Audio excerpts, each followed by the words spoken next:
வயநாட்டில் ஏற்பட்டுள்ள நிலச்சரிவில் சிக்கியவர்களை மீட்பதற்காக துணை ராணுவப் படையினருக்கு அழைப்பு விடுக்கப்பட்டிருக்கிறது. அண்மை செய்தியாக நாம் பார்த்துக் கொண்டிருக்கிறோம். கேரள மாநிலம் வயநாட்டில் இன்று காலை 3 இடங்களில் நிலச்சரிவு ஏற்பட்ட நிலையில் இதுவரை 7 பேர் உயிரிழந்திருக்கின்றனர். 18 பேர் உயிருடன் மீட்கப்பட்டிருக்கின்றனர். மீட்பு படையினர் அங்கு தங்களது துரித பணிகளில் ஈடுபட்டு வரக்கூடிய நிலையில் துணை ராணுவ படையினருக்கு அழைப்பு விடுக்கப்பட்டிருப்பதாக தற்போது அண்மை செய்தியை நாம் பார்த்துக் கொண்டிருக்கிறோம்.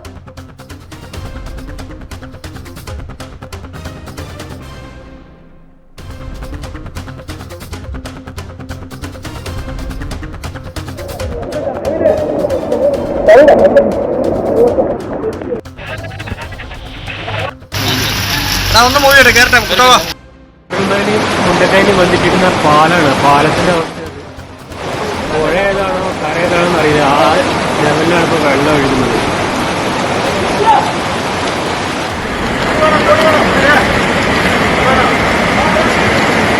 ഇവിടെ 2015 നടന്ന പുത്തുമല ദുരന്തത്തിനെക്കാളും വളരെ പരാമർശമൊക്കെ നിൽക്കുന്ന ഏരിയ പച്ചക്കാട് പോയാൽ മരുന്നതാ. ചൂരുമല കാണണമൊക്കെ ഇവിടുന്ന്